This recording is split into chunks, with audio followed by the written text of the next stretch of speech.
ताजरों के लिए, सनतकारों के लिए इस बजट पे क्या सूरत हाल है। हमारे साथ इस वक्त मौजूद हैं जी सीनियर ताजर रहनुमा नईम मीर साहब। बहुत शुक्रिया मीर साहब आपके वक्त का।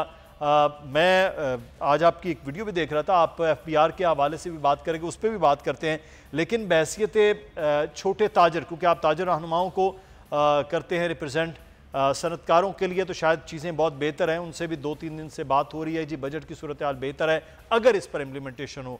तो जो ताजर हजरात हैं, क्या उनको इस बजट में आप नहीं समझते कि रिलीफ मिला? देखें, इस बजट के अंदर जो कागज़ी रिलीफ दिए गए हैं और जो कागज़ी मराहत दी गई हैं दीगर सेक्टर्स को, हमें तो वो भी नहीं दी गई। या समझ लें कि हमें तो ना आस दी गई, ना उम्मीद दी गई, ना हमें कोई लारा दिया गया, बल्कि उल्टा हमारे ऊपर जो है वो कुछ बजट में ऐसे मेयर्स लिए गए कि हमारे ऊपर जो है वो को अज़ाब नाजिल किए गए और हमें ज़ेर अताब भी लाया गया। तो मैं समझता हूँ कि इस बजट में जो ख़ास तौर पे छोटा ताजर है उसके लिए कुछ भी नहीं है, और कोरोना वायरस के पेंडेमिक को लेकर छोटा ताजर जो एक मुतासरा फ़रीक था इस सारे खेल के अंदर, उसको तो नज़रअंदाज कर दिया गया। अब हमें ये समझना चाहिए कि जो हमारा होलसेल और रिटेल सेक्टर है ये 19% है हमारे टोटल GDP का, और यही वो सेक्टर है जो एक बड़ी तादाद में रोज़गार मुहैया करने का भी ज़रिया है। अगर स्टेट बैंक ऑफ पाकिस्तान ये रिपोर्ट दे रहा है कि जी 32 लाख लोग जो हैं वो इस कोरोना पेंडेमिक की जो आखिरी लहर आई है उसमें बेरोज़गार हुए, और गुज़िश्ता 3 सालों में 2 करोड़ से ज़्यादा लोग जो हैं वो बेरोज़गार हो गए, तो इसका मतलब तो साफ़ है कि जो GDP ग्रोथ में 19 या 20% का हिस्सेदार है, तो वहीं से 19 से 20% रोज़गार भी ख़त्म हुई। तो अब 19-20% भी अगर हो हमारी रोज़गार ख़त्म हुई हो और हमारा छोटा ताजर जो है वो अपना कारोबार छोड़ के वो नौकरी की तलाश में ख़ुद निकल पड़ा, और यहाँ तक मैंने देखा कि हमारे कई छोटा ताजर जो हैं वो कारोबार बंद करके रक्षा चलाने पर मजबूर हो गए हैं और कई मजदूरी करने पर भी मजबूर हो गए हैं। तो मैं समझता हूँ कि ये वो सूरत हाल थी जिसका इदराक वफाकी हुकूमत को और सूबाई हुकूमतों को करना चाहिए। अच्छा, और इस बजट के अंदर हमें क्या हमारा चाहिए था छोटे ताजर मिलना के लिए, चाहिए। SMEs के लिए क्या होना चाहिए था आप समझते हैं बजट के अंदर जो नहीं है?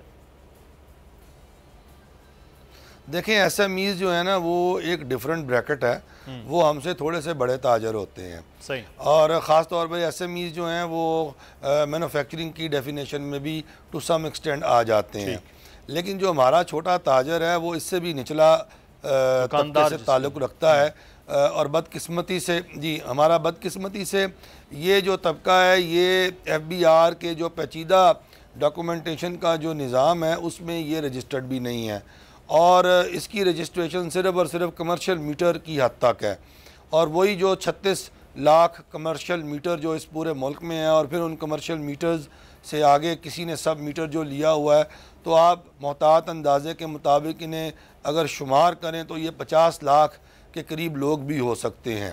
सही। अब इन लोगों को जो है वो आपने लिक्विडिटी क्रंच का शिकार होने की वजह से माली इमदाद देनी थी, आपने इन्हें आसान शराइत पे कर्ज़े देने थे, आपने इनके लिए रिलीफ पैकेज लाना था, लेकिन आप देखें कि ट्रैक्टर ख़रीदना है तो कर्ज़े की सहूलत मौजूद है, अगर आपने फार्मिंग करनी है तो इस बजट के अंदर कर्ज़े की सहूलत मौजूद है, आपने मकान बनाना है तो कर्ज़े की सहूलत मौजूद है, लेकिन अगर आपने अपनी तिजारत को और बिज़नेस को बहाल करना है तो उसके लिए कर्ज़े की सहूलत मौजूद नहीं है।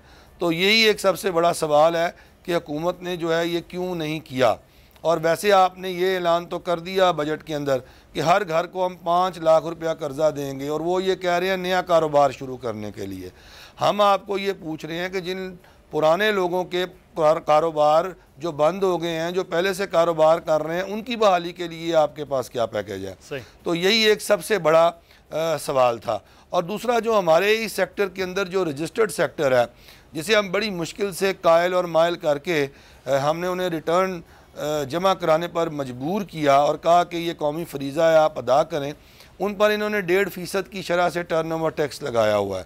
हमने इन्हें ये कहा था कि आप टर्नओवर टैक्स की शरह जो है वो 0.25% कर दें या टर्नओवर टैक्स को आप सिरे से ख़त्म ही कर दें, क्योंकि ये एक दोहरी किस्म की डॉक्यूमेंटेशन है।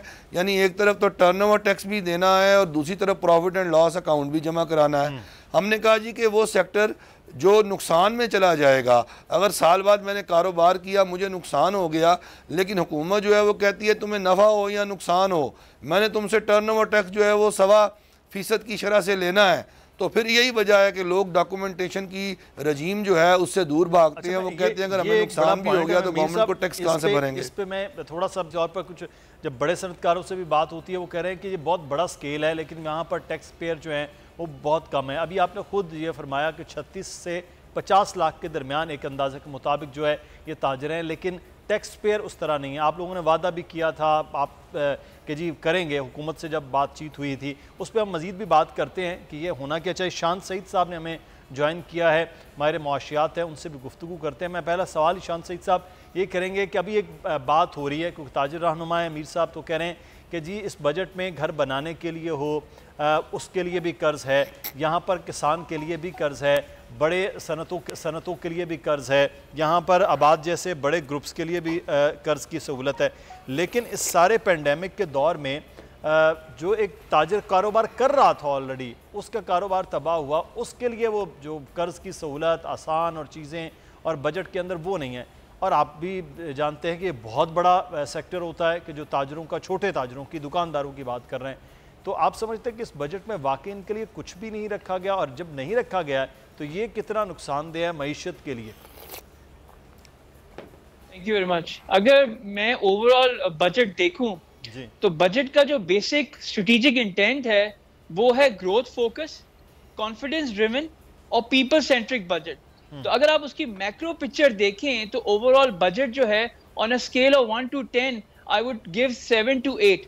तो ये बहुत अच्छा बजट है। जहां तक आपका सवाल है एसएमई का, एसएमई जो है वो मुल्क की एक रीढ़ की हड्डी की हैसियत रखता है, और जब हमने 1960s में तरक्की की थी तो उसकी दो वजह थी, एक तो इंडस्ट्रियलाइजेशन और दूसरा हमारी जो कॉटेज और एसएमई इंडस्ट्रीज थी उसने बड़ा सपोर्ट किया था।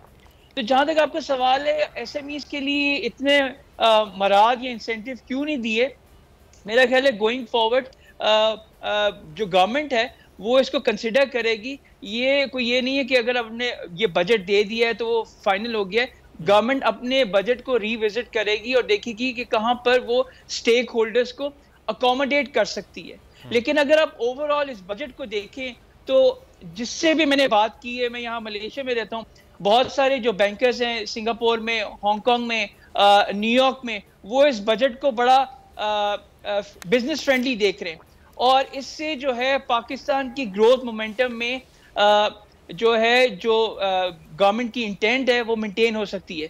लेकिन एक कैविएट है इसमें जो बड़े कम लोग इस पे डिस्कस कर रहे हैं। अगर आपने पिछले देखा होगा 2 महीने में ऑयल प्राइसेस बढ़ रही हैं, और हमेशा ऑयल प्राइसेस जब बढ़ती हैं तो वो पाकिस्तान की इकोनॉमी का जो ग्रोथ है उसको 0.5% से लेके 1% जो है वो शेव ऑफ कर सकती हैं। सब्सक्राइब करें और बेल दबाएं ताकि कोई खबर रह न जाए।